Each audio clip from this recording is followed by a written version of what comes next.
வணக்கம். எல்லோரும் எப்படி இருக்கிறீங்க? எல்லோரும் நல்லா இருக்கிறீங்களா? எல்லோரும் நல்லா இருக்கிறதுக்கு என்னுடைய வாழ்த்துக்கள். இன்றைக்கி நான் உங்களுக்கு மோலி செஞ்சு காட்டுறேன். மோலியும் மீன் வறுவலும் செஞ்சு காட்டுறேன். வாங்க, அது எப்படி செய்யணும், அதுக்கு என்னென்ன தேவைன்னு சொல்லிட்டு பார்ப்போம் வாங்க. இந்த நான் மீன் வறுவல் செஞ்சுக்கிறேன். மீன் வறுவலுக்கு என்னென்ன தேவைன்னாக்கா, 1/2 டீஸ்பூன் மஞ்சத்தூள், 3/4 டீஸ்பூன் சீரகத்தூள், 3/4 டீஸ்பூன் பெருஞ்சீரகத்தூள், 1 டீஸ்பூன் இஞ்சி பூண்டு விழுது, 1/2 டீஸ்பூன் கரம் மசாலா, 1/2 டீஸ்பூன் மிளகாத்தூள், 4 பச்சை மிளகா. இந்த பச்சை மிளகா அரைச்சி போடணும். இங்கே 4 பச்சை மிளகா அரைக்கிறது இதெல்லாம் சேர்த்து அரைக்கலாம். இப்போ டைம் இல்லாதனால நான் நசுக்கி போட்டுக்கிறேன். நீங்கள் போடக்குள்ளே இந்த தூளோடு சேர்த்து இதை மிக்சியில் போட்டு ஒரு அரைச்சிக்கிட்டு போட்டுக்குங்க. இதுக்கு தேவையான அளவு உப்பு,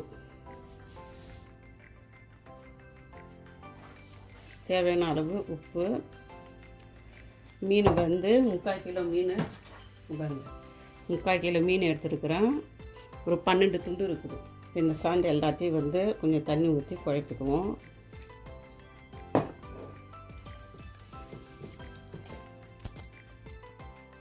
ரொம்ப தண்ணியாகவும் இருக்கக்கூடாது, ரொம்ப இந்த மாதிரி கட்டியாகவும் இருக்கக்கூடாது. இந்த அளவுக்கு இப்படி குழப்பிக்குங்க.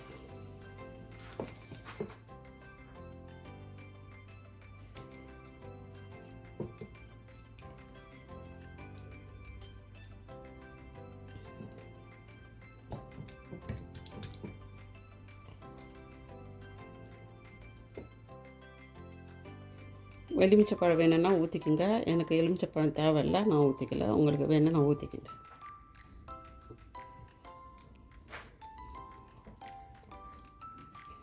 அதுதான், இது கொஞ்சம் ஊறட்டும். இது குழம்பு கூட்டுற வரைக்கும் இது ஊறிட்டு இருக்கும், அப்புறமா பொரிப்போம். இப்போ மூலிக்கு ரெடி பண்ணுவோம். இங்கே மூலிக்கு தேவையானது என்ன நான் சொல்கிறேன். மீடியம் சைஸில் 4 வெங்காயம், 10 பச்சை மிளகாய். ஏன்னா இதில் நம்ம தூள் எதுவுமே போட போகிறதில்ல. தூளுனாக்கா மிளகாத்தூள் போட போகிறதில்ல. அதனால் 10 பச்சை மிளகாய், ஒரு 6 தக்காளி. ரொம்ப பெரிய சைஸில், சின்ன சைஸில் 6 தக்காளி, 3/4 டீஸ்பூன் மஞ்சத்தூள், 1 டீஸ்பூன் பெருஞ்சீரகத்தூள், சோம்புத்தூள். இதுக்கு தேவையான 3 பட்டை, சுருள் பட்டை, 3 கறி இலை, 3 பிரியாணி காய், 6 கிராம்பு. இந்த கிராம்பு இது ஒரு 6-7 போட்டிருக்கோம். இதுக்கு இஞ்சி பூண்டு விழுது ஒரு 3 கரண்டி, 3 டீஸ்பூன். தேவையான அளவு பால், அது தேவைக்கேற்ற பால். நான் நம்ம ஊர் பால் தான் ஊற்றுவேன். இப்போ அது இப்போ வாங்க முடியாதனால இது லிக்லரில் வாங்குறது. நீங்கள் செய்யக்குள்ள நம்ம ஊர் பால் ஊற்றி செய்யுங்க. 1 டீஸ்பூன் மைதா மாவு, 1 டீஸ்பூனு கொத்தமல்லி தூள். இது கடைசியாக ஊற்றணும். அதில் காடி கலக்கி ஊற்றணும். அதை நான் அப்புறமா அது பண்ணி சொல்கிறேன். இப்போ இதை மட்டும் பார்ப்போம். அதுக்கு தேவையான அளவு மீன், ஒரு 3/4 கிலோ மீன். கடைசியாக போடுறதுக்கு கொத்தமல்லி கீரை. ஒரு 4 டேபிள் ஸ்பூன் எண்ணெய் ஊற்றிக்குவோம்.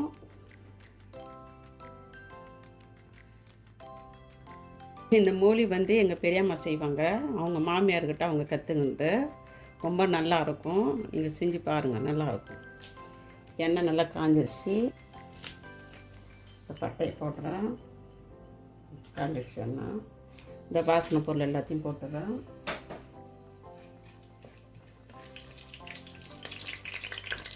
பச்சை மிளகாய் போடுறேன்.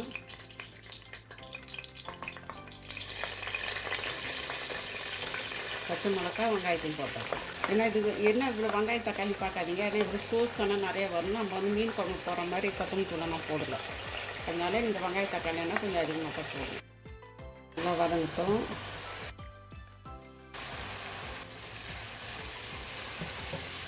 கொஞ்சம் தேவையான அளவு உப்பு போட்டுக்கிறேன்.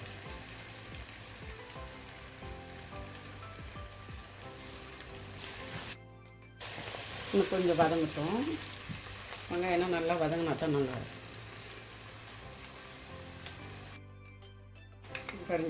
இஞ்சி பூண்டு விழுந்து போடுறேன். கொஞ்சம் தண்ணியாக இருக்குது. அது கட்டியாக இருந்தாக்கா இதுவாக இருக்கும். 1 2 3 கரண்டி. ஏன்னா தண்ணியாக இருக்கிறதுனால அப்படி இருக்குது.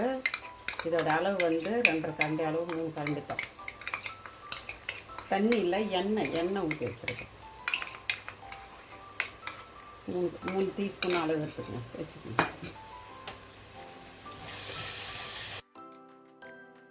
இப்போ மஞ்சத்தூள் போடுவோம்.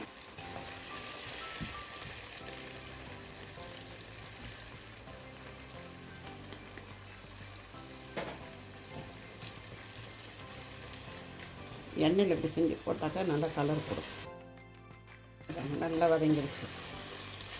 இப்போ வந்து தக்காளி பழம். உங்களுக்கு தக்காளி பழம் அதிகமாக இருக்குதுனாக்கா குறைச்சிருந்தா இங்கே சோஸு தேவை, அதனால நான் போடுறேன். இதெல்லாம் போட்டால் தான் சோஸு கிடைக்கும். நல்லா வரணும். நான் எண்ணெய் வந்து அப்படியே கரண்டியில் ஊற்றாத அப்படியே ஊற்றிட்டேன்னு பார்க்காதீங்க. நீங்கள் 4 டேபிள் ஸ்பூன் போடுங்க, கரெக்டாக இருக்கும். எனக்கு அந்த அளவு தெரியுதுனால நான் அப்படியே ஊற்றுறேன். தக்காளி ரொம்ப பெரிய தக்காளி எடுக்கல, நான் சின்ன சைஸ் தக்காளி தான் எடுத்துருக்கேன். இப்போ பெருஞ்சீரகத்தூள் போட்டுருவோம், சோம்புத்தூள்.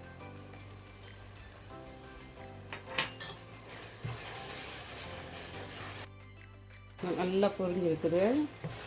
இது பதம் வந்து நீங்கள் பொரிக்கக்குள்ளே அதை பாருங்கள், அந்த எண்ணெய் வந்து மேலே இப்படி வரணும், லேசாக தெரியும் நம்மளுக்கு எண்ணெய்னா. இப்போ பொரியலில் தான் இருக்குதுன்னு சொன்னாங்கல்ல. தக்காளி பழம் எல்லாம் நசுக்கி இருக்குது பாருங்கள். தக்காளி பழத்தை நசுக்கினா சும்மா அதை இப்படி செஞ்சுருவோம். கடைசியாக கொஞ்சம் கொத்தமல்லி கீரை போடுவோம். இப்போ கொஞ்சம் போட்டுக்கிறோம். கொஞ்சம் இலையாக எடுத்து வச்சுக்குவோம் கடைசியாக போடுறதுக்கு.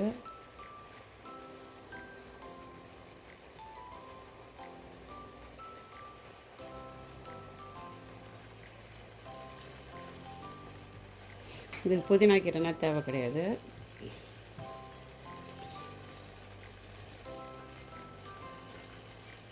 பாருங்கள், எண்ணெய் மேலே வருது பாருங்கள்.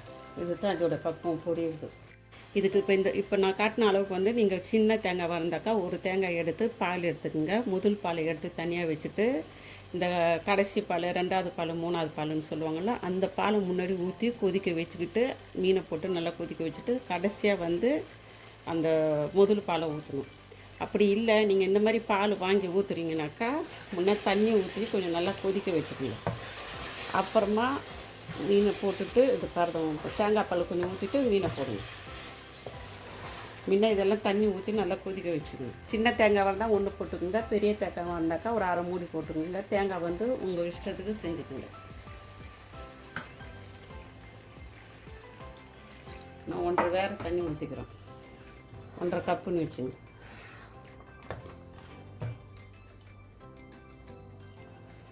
இப்போ இது இங்கே கொதிக்கிட்டோம். இதுக்குள்ளேயே நம்ம அங்கே மீனை நான் பொரிச்சேன். அளவுனா வந்து மிதமான அளவு தான் வச்சுருக்குறேன். மீனையும் பொரிச்சிடறேன் அந்த பக்கத்தில். இந்த குழம்புங்க கொதி பண்ணா இருக்கிறான்னு பார்த்துட்றேன். உப்பு குறையுது.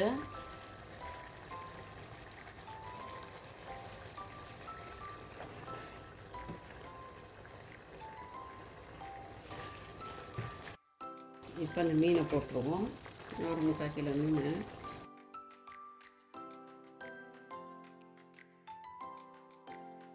இது பால் முதல் பால், 2வது பால்னாக்கா அது 1 கிராம். கொஞ்ச நேரம் அப்படி இருந்தப்போ உடனே பாலை ஊற்றிடுவோம். கொஞ்ச நேரம் இந்த இடத்துல கொதிக்கிட்டோம். இப்போ தேங்காய் பால் ஊற்றுவோம். எனக்கு நம்ம ஊர் பால் ஊற்றினா தான் எனக்கு பிடிக்கும்னு பாருங்கள். இந்த ஊர் பால் எனக்கு பிடிக்கவே பிடிக்காது.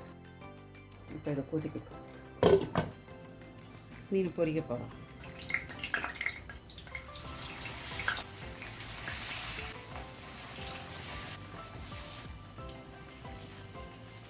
குழம்பு பார்த்துருவோம். குழம்பு கொதிக்குது.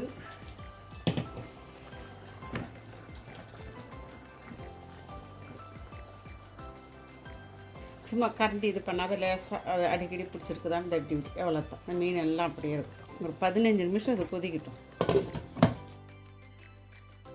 உங்களுக்கு அப்படி அளவு வேணும்னாக்கா இதில் 1 ஊற்றிக்குங்க, ஒரு டப்பா ஊற்றிக்குங்க. நம்ம டப்பா நம்ம ஊர் பால் காதுன்னு ஒன்று விற்கிதுங்களா தமிழ் கடையில், அந்த பாலாக இருந்தாக்கா இதில் 1.5 கப்பு ஊற்றிக்குங்க. இது பால் எனக்கு சரியான பால் மாதிரி தெரியல எனக்கு. அது இருந்தால் 1.5 கப்பு ஊற்றிக்குங்க, கரெக்டாக இருக்கும்.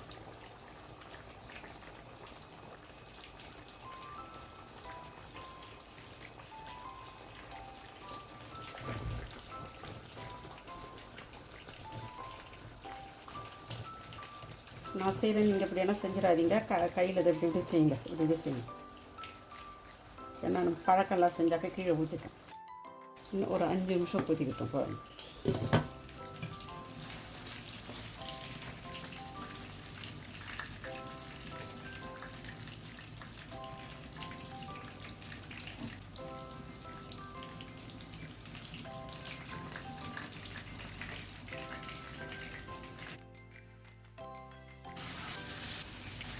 குழம்பு என்னாச்சு பார்ப்போம். குழம்பெல்லாம் உப்பெல்லாம் கரெக்டாக இருக்கிற பார்ப்போம். நல்லாயிருக்கும். இப்போ என்ன செய்யணுன்னாக்கா பாருங்கள், மைதா மாவு சொன்னாங்களா, 1 டீஸ்பூன் மைதா மாவு, 1 டீஸ்பூன் வந்து கொத்தமல்லி தூள், அதில் வந்து காடி ஊற்றிக்குவோம். காடி விநாயகர் 3 டீஸ்பூன் ஊற்றிடும். இப்போ இதை ஊற்றிட்டு கொத்தமல்லி கீரை போட்டுட்டு இறக்கிட வேண்டியது தான். இந்த மாதிரி குழைச்சிட்டு கொஞ்சோண்டு தண்ணி ஊற்றணும். எடுத்த உடனே நிறைய தண்ணி ஊற்றினாக்கா கட்டி முட்டியாக இருக்கும்.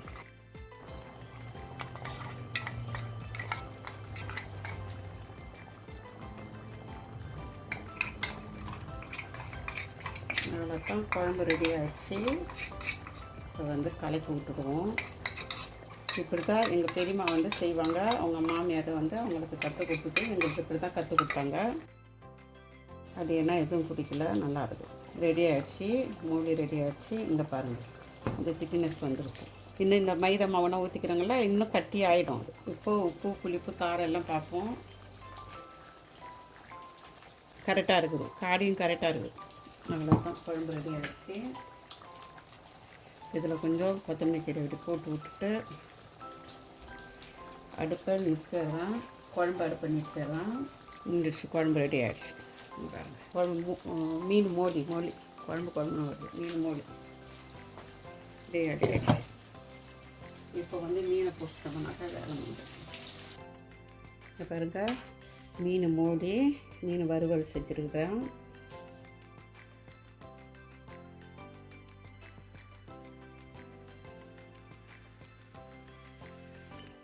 பாருங்கள், சாப்பிட்டு உப்பு காரம் எல்லாமே கரெக்டாக இருக்குது.